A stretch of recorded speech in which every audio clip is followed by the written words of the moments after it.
Pain is not dangerous when it is being driven by the nervous system.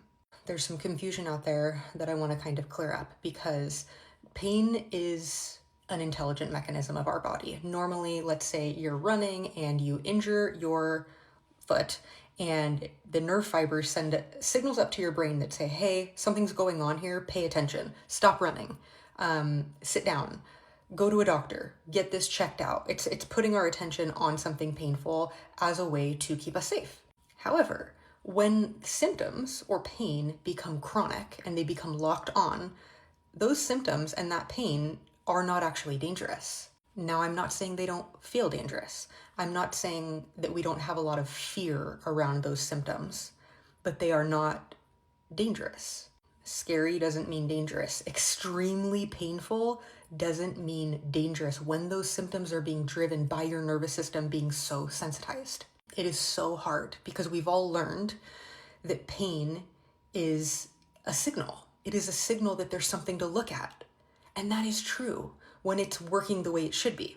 However, when your nervous system gets super sensitized and then it starts throwing up all of these symptoms, they could be, mental health symptoms, it could be anxiety, it could be panic, it could be OCD, it could be pain, it could be other symptoms outside of pain, like nausea or dizziness. And we have been taught that when we're having those symptoms, something is wrong. We are in danger.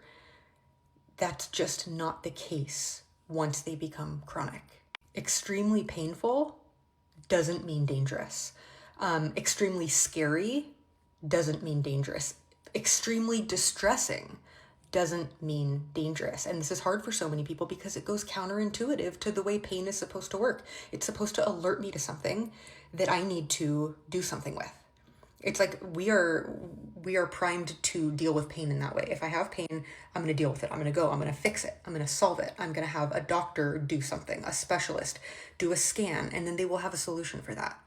But when you do all of that and nothing comes up, or whatever comes up is just like a diagnosis based on a cluster of symptoms and nobody can actually help with it, and or it becomes chronic and something that should have healed months and months ago, but now 2 years later you're still having the same type of pain, you are not in danger.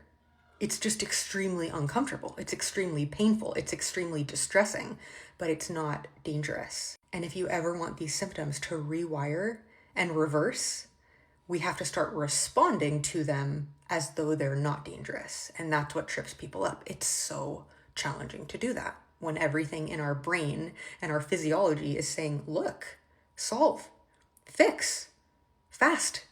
But doing all of those things, it just continues to wire those symptoms in the brain.